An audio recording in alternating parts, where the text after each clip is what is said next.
Adding just a few steps to your routine can help with household chores, no matter your level of vision. Here are some helpful tips that can make organizing your closet a little easier. The first thing you need to think about is the shape and size of your closet, as well as how many clothes you need to hang up. The better the lighting in your closet, the easier this task will be. If possible, consider having track lighting installed in your closet, or switch to full spectrum bulbs which mimic natural daylight. Now create an inventory or list of everything in your closet, sort of like spring cleaning. You'll want to organize your clothes into groups.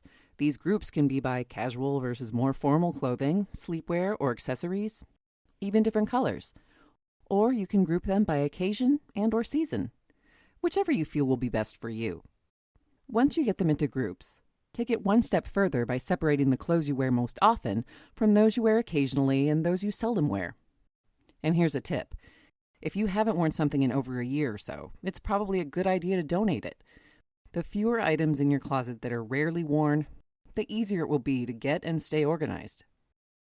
Make use of all your available space by using containers or plastic totes and zippered bags that can be stored under the bed or stacked on the floor of the closet.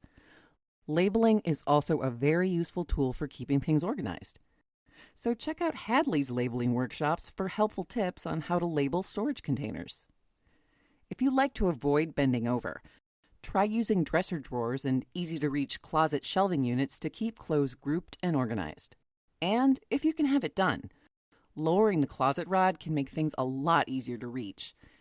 There are professional home organizers that can come out to your home to do this for you. Of course, that all comes at a price, but for some, it may be worth it.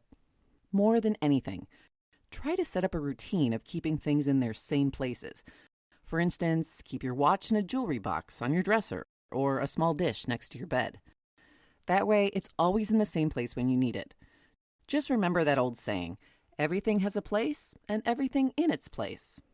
Another handy tip is to hang entire outfits, like a blazer, pants, and shirt, on the same hanger.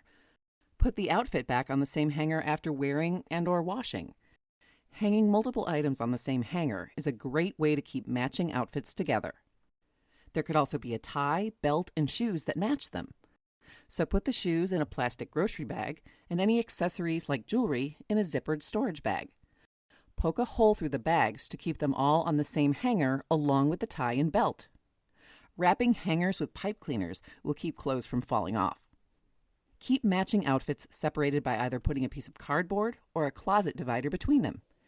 If you have several belts, you can also use those as a way to divide the different outfits. T-shirts can be grouped by separating those with graphics from plain ones. Color is also a helpful way to group clothes. Keep all the blue clothes in one section, yellow clothes in another, and so on.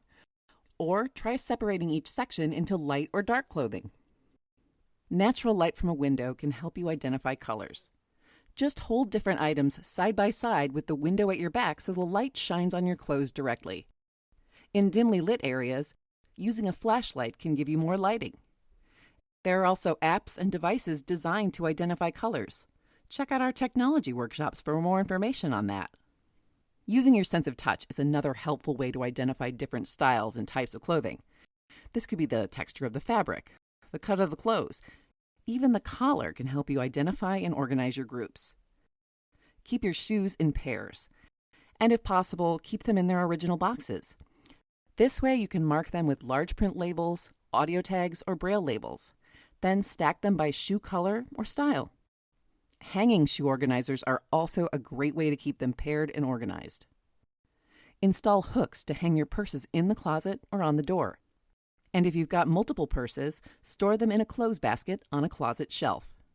When you buy socks, pin them together at the toes where the material is the thickest.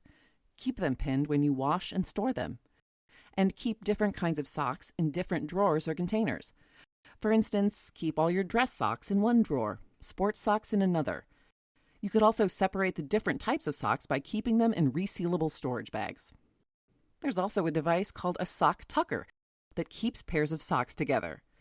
See the resource list for more information about those. For accessories like jewelry, belt buckles, hair clips, scarves, and gloves, try using different sized jewelry boxes. Use egg cartons and plastic ice cube trays to store buttons, paper clips, and things of that type. And baby food or glass jars are another way to keep accessories of various sizes organized. Storing jewelry by style and color in divided drawers is another great way to keep things organized in your jewelry box. Multi-drawer toolboxes or fishing tackle boxes found in hardware stores are some other great storage options because you can mark them with large print, audio, or braille tags for quick access. Remember, you can always contact a learning expert if you have questions or your own tips to share. Of course, as with anything new, give yourself time, patience, and practice, and you'll get there.